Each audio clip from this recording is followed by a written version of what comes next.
What's up, beautiful people? It's Isaiah from the Inner Health Foundation. I'm here today to talk about something very simple and something probably the most powerful thing you could really do in the exercising of who you are and in your life that's going to breed the most success, enable you to be the most confident, and have access to the most happiness of any other practice in the world, ultimately. And, try it on for size yourself, but in my experience, it's the foundation. And the foundation really comes down to one thing. It's about self-love.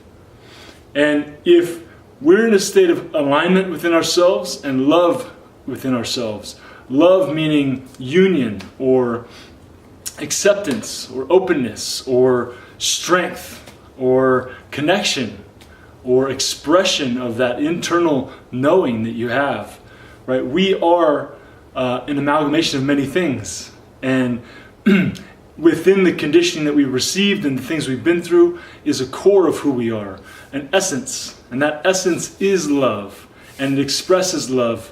And to the best of our ability, the more we can cultivate a lifestyle that allows us to express and feel and move and translate and interact and inspire others through that process of expressing our love, the more we gain access to who we really are. And I know that the more I focus on self-love as the process at which I gain an ability, I catalyze my ability to be my best self.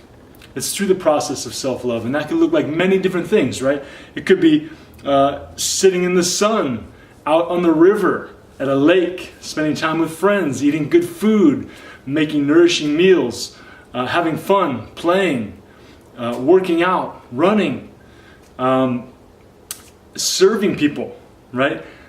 Being of service to others in the world that need my help or that they could utilize my help, right? And when I have excess energy and time, I serve others and I feel good about myself and I feel good about my contribution, which then feeds back into a process of loving myself for who I am and the choices that I make, right? There's many different varieties and many different things that can lead us into a state of self-love.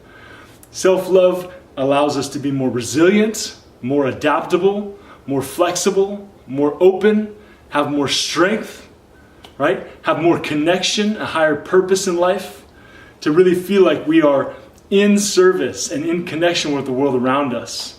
Requires that we are in deep connection with ourselves.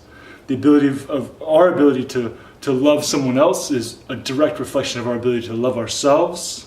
Right? This is the key. This is the glue to all these different things that we see. If we're not in a state of self-love, then we're in some sort of game, right? Some sort of blame game or some sort of victim state where the world has done this to me. See, it's like this. This is what's happening to me. And it's because of these people or these external situations as to why I feel or act the way I do. Which is bullshit. It's bullshit. If we really break it down, and we start to deconstruct almost any situation in our lives, you can boil it down to a place where it becomes really clear that we have a choice to either be empowered and self-responsible about how we respond and perceive a situation, or feel victimized by it. And when we're victims, we're in a negative state. We're losing energy.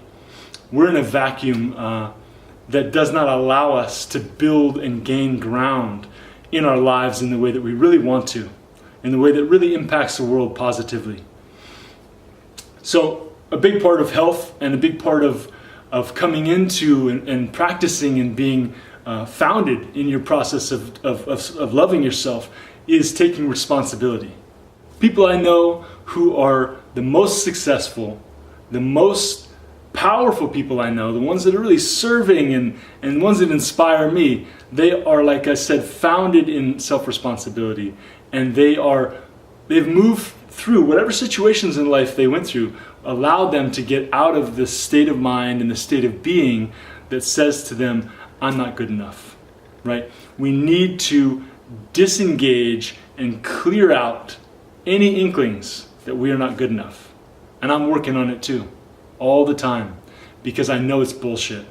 And I know it's one of the biggest limiting factors that we face in the process of enlightening and enlivening and creating success and well-being in our lives.